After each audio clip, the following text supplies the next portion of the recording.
तो आज हम पढ़ेंगे electric field due to multiple charges. So let's get started. देखिए, हम ये पढ़ते हैं कि अगर एक सिंगल चार्ज है, मान लीजिए Q, तो उस Q चार्ज से अगर किसी डिस्टेंस पर, सपोज कीजिए R, हमें P पॉइंट पर इलेक्ट्रिक फील्ड की वैल्यू फाइंड करनी है, तो उसका फॉर्मूला क्या होता है? E is equal to 1/4πε0 Q divided by R square. और अगर ये चार्ज पॉजिटिव है तो ये फील्ड किधर होता है? अवे फ्रॉम द चार्ज होता है, बाहर की तरफ। और अगर चार्ज नेगेटिव होता है तो ये चार्ज की तरफ होता है।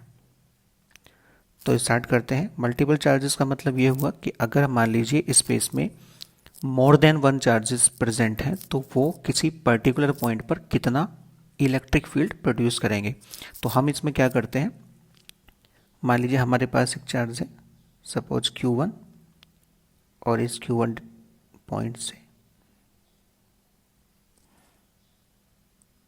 ये हमने मान लिया है R1P।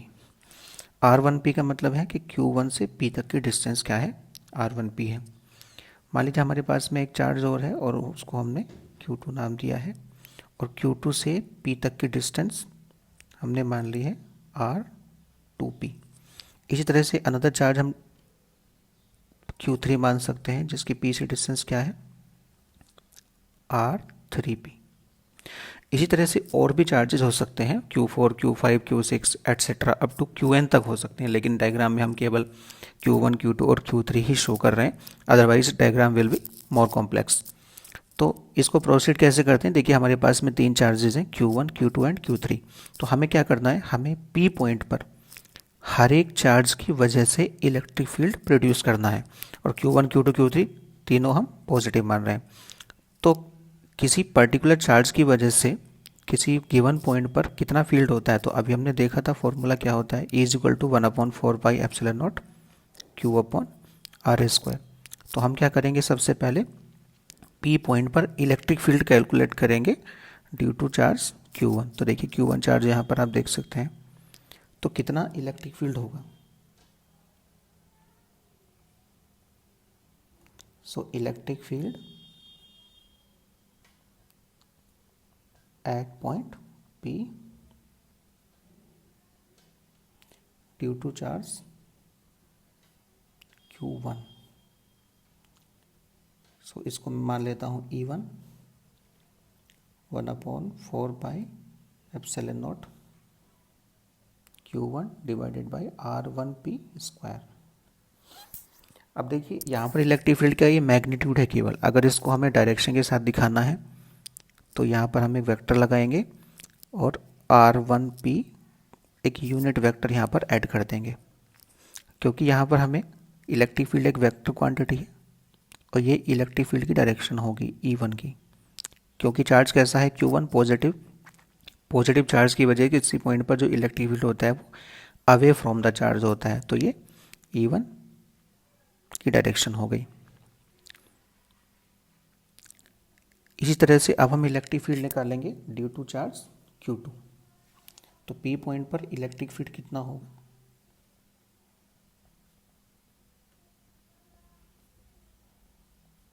Eight P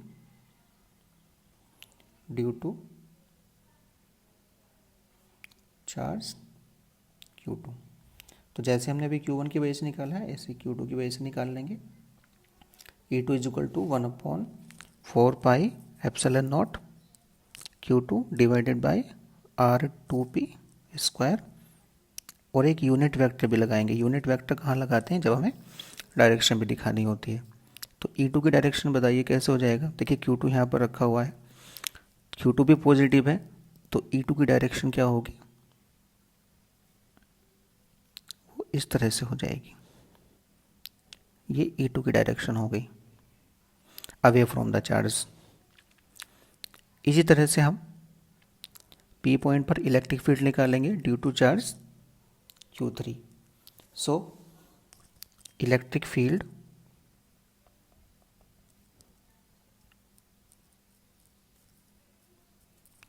eight P due to charge Q3। तो सेम फॉर्मूले से E3 is equal to 1/4 4 pi epsilon naught Q3 divided by R3P square and R3P एक यूनिट वेक्टर लगा देंगे। और E3 की डायरेक्शन क्या होगी? देखिए Q3 यहाँ पर है, Q3 है, तो इसी की तरफ E3 की डायरेक्शन होगी। तो ये हमारे पास में क्या हो गया? ये E3 हो गया।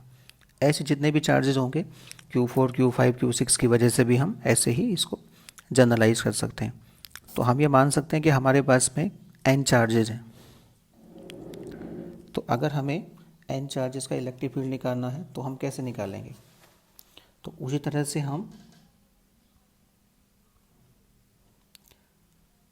Similarly field due to other charges,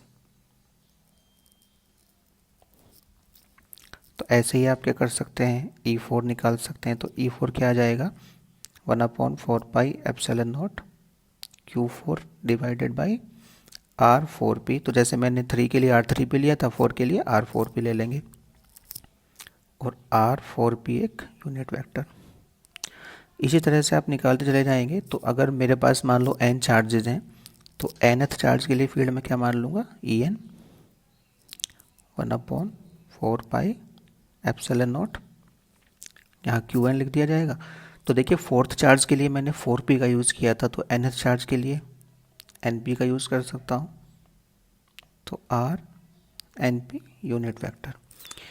मैंने केवल डायग्राम में 3 चार्जेस ही दिखाए हैं, लेकिन हमारे पास मान लेते हैं n चार्जेस हैं।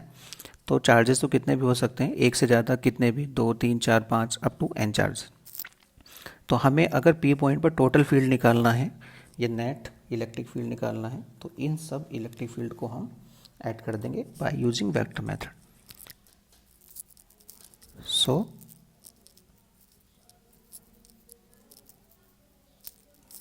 Net electric field at P due to all charges, कितने चार्ज हमने मान रखे हैं? n। तो क्या करेंगे, सब इलेक्ट्रिक फील्ड को हम वेक्टर मेथड से ऐड कर देंगे। E1 plus E2 plus E3, कहाँ तक ऐड करेंगे इसको? En तक। अब देखिए E1, E2, E3 जब हमने देखा है अप टू En, सब में एक क्वांटिटी तो कॉमन है, और वो क्या है?